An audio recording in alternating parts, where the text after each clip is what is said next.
241-114-98-21, platique con nosotros, mándenos sus WhatsApp y por supuesto habíamos solicitado, y esto derivado, me llamó mucho la atención, una declaración del presidente del ITA, quien lo tenemos aquí en esta mesa, porque pues refiere que no todas las acciones de los funcionarios son actos anticipados de campaña, y me llama la atención, por supuesto, eso lo entendemos, que no todo debería de ser, pero primero, antes que nada, muchas gracias por aceptar la invitación, y qué bueno que hablarlo de frente, ¿no? Y hablarlo y decirlo, y también, por supuesto, exponer, porque hace unos días decía, pues si no queremos ver los colores, no queremos ver los logotipos, no queremos ver hasta el discurso dogmático en algunos de los actores, incluidos funcionarios en vilo, pues entonces estamos tratando de ver una realidad, por lo menos así la percibo yo, como ciudadano, que ya todos están en sus marcas listos fuera, incluidos los propios partidos políticos. Les dice, espérense,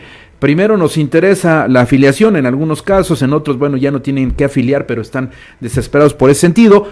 Y los organismos electorales dicen, no todo es cuestión electoral. Antes que nada, como decía, bienvenido, muy buenos días, y te agradezco que estés acá, presidente, para hablar de estos temas. Muy buenos días, doctor, el agradecido soy yo, y bueno, desde luego agradecer a tu amable auditorio, y buenos días a todos. Mira, sí, en diferentes ocasiones, por lo menos un par de ellas, he comentado la limitación para encuadrar alguna conducta como acto anticipado de campaña, y quizá me deba acusar de lo simple o lo limitado de la explicación. He mencionado que no todo es, como tú lo afirmas, o lo comentas, mejor dicho, un acto anticipado de campaña porque está fuera de proceso electoral. Y aprovecho este espacio que nos brindas para poder profundizar más sobre ello. Estas conductas que han sido denunciadas en diferentes etapas o incluso en diferentes estados, pues no tiene una data reciente. Esto ya viene propiamente desde la reforma electoral de 2007, y los últimos o los primeros criterios jurisprudenciales y sentencias relevantes y criterios que nos dan orientación sobre el respecto, pues datan del 2009 para acá. El Tribunal Electoral del Poder Judicial de la Federación ha mencionado que existen o deben existir 3 elementos a valorar para poder determinar si lo son o no lo son, y esos elementos son primero el personal, el temporal y el subjetivo, que ahí viene la complicación. Y dentro de ellos, pues el temporal es quien emite el mensaje, quien emite la conducta. Puede ser un aspirante a candidato independiente, un candidato, un precandidato, un dirigente o propiamente los partidos políticos. En el aspecto o el elemento temporal, pues tiene que ver propiamente con el inicio del proceso electoral, donde la autoridad señala los tiempos para la precampaña y la campaña. Y el más complicado, pues, es el elemento subjetivo. Y creo que la propia palabra nos da la pauta para poder analizar.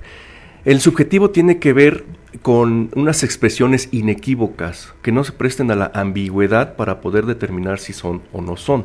Esto es propiamente hacer un llamado al voto o incluso llamar para que no se vote por determinada persona. Y ahí está la complicación en cuanto a la temporalidad, la persona y la subjetividad del Porque mensaje. incluso esto de 2009, de la reforma de 2009, la del 17, que se empezaron a hablar ya de estos temas con mayor profundidad, era de los propios actores políticos, de los partidos políticos. Pero ahí donde entra la subjetividad, ¿a poco es subjetivo una barda donde están poniendo una silueta y dice, esta es reservada para ya sabes quién, y vemos un sombrero? Ya sabemos exactamente quién es, y que además está en plenas funciones. ¿Cómo lo perciben ustedes?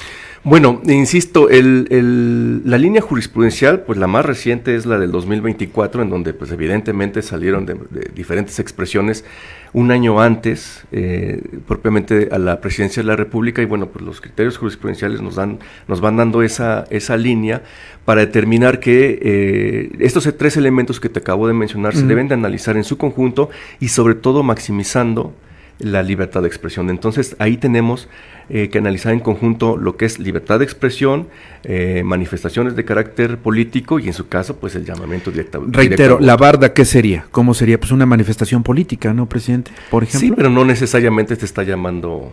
No, por supuesto, pero incluso utilizar los colores, que cuando se habla de colores, los partidos políticos en aquellas reformas que se hicieron, cuando también limitaba a ciertos espacios dentro de los medios de comunicación, pues se hablaba de este tema, ¿no? Y hoy, entonces, en esa libertad de expresión, sí se pueden usar allá y acá no. Esa es la parte que me genera, pues, mucho vacío. Sí, claro. Y que el ciudadano, a final de cuentas, está bombardeado por esos colores, por esas imágenes, por esas siluetas, por esos discursos, por esas lonas, por ese humanismo, etcétera, por todo lo que estamos percibiendo en el día a día de la política. Sí, es muy común que se denuncie el acto anticipado de campaña, la promoción personalizada e incluso hasta el uso de recursos públicos. Sin embargo, pues los criterios que se han establecido nos dan un poco de luz para poder determinar. En este caso tenemos que analizar sobre lo que vemos, lo que nos denuncian. Y sí lo ven, y muchas veces lo he dicho, porque a veces pareciera que las instituciones no ven lo que día a día el ciudadano lo están haciendo. ¿Sí lo ven? Digamos que a título personal sí lo podemos observar. Sin embargo, nosotros como autoridad pues debemos respetar lo que nos da la ley para poder determinar si lo es o no lo es. Es decir, cuidar el debido proceso. Y esto se tiene que analizar en conjunto, porque esas expresiones pues caben dentro de la libertad de expresión en una tendencia o en una connotación política. Y bueno, pues las recientes resoluciones del tribunal pues nos han llevado a establecer que esas bardas no necesariamente son una promoción personalizada, aunque utilicen colores, y pues tampoco se ha establecido actos anticipados de pre-campaña o campaña. ¿Se puede denunciar? Pues, sí, desde luego. El hecho de que haya un aspecto, un elemento temporal que se circunscribe al proceso electoral no quiere decir que no se pueda denunciar o que no se pueda encuadrar una conducta de esta naturaleza. ¿Con quién tenemos que denunciar? ¿Cómo podríamos hacer este proceso? Porque hoy día también estamos hablando de que muchos ciudadanos acuden a reuniones, no sé si mediante el engaño o no, pero al final de cuentas podrían estar incluso sintiéndose incómodos hasta del uso de datos personales, ¿no?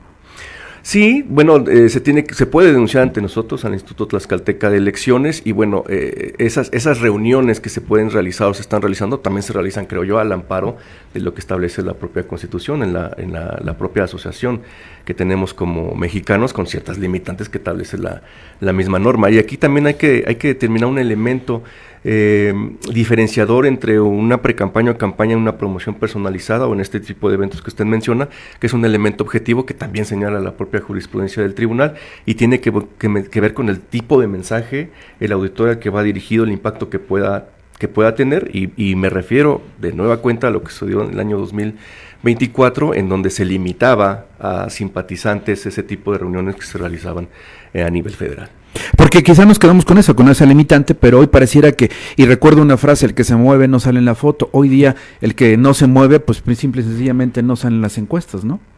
Pues eso pudiera verse a bote pronto, pero bueno, pues lo que nosotros hacemos es analizar a la luz de estos elementos que nos ha dado la jurisprudencia. Bueno, pues ya lo escuchó usted, entonces pues ya la clase política, como siempre, pues sale ganando los partidos políticos, los actores políticos, encuentran esos recovecos, la autoridad nos está dando su postura, nos está explicando desde dónde está analizando estos que pudiera parecer, por lo menos para un servidor y quizá para muchos, actos anticipados, adelantos, etcétera, pero bueno, pues así está el marco. Hace mucho referencia el presidente a actos de jurisprudencia, que son la base antecedida para poder esquematizar una denuncia, ¿no? Así lo podemos entender. Sí, bueno, la conceptualización de la ley en cuanto a la campaña pues nos hace referencia a expresiones de cualquier naturaleza que tenga la intención de fijar una postura y llegar al electorado, ¿no? Pero también nosotros no tenemos esa capacidad interpretativa que sí lo tienen las autoridades jurisdiccionales, y bueno, pues las jurisprudencias que puede consultar el auditorio pues datan del 2015, la 12-2015, la 4-2018 y la más reciente, la 34-2024, que incluso nos dice que la manifestación de una intención no necesariamente se configura como un acto anticipado de campaña. Digamos que para poder entenderlo, a menos que se llame de manera deliberada al voto, no pasa nada. De entrada sí, tenía que hacerse ese llamamiento al voto a favor o en contra de una persona. Bueno, pues ya lo tiene usted, 241-114-98-21. Agradezco esta disposición. El agradecido soy yo. Vamos contigo, Dolores.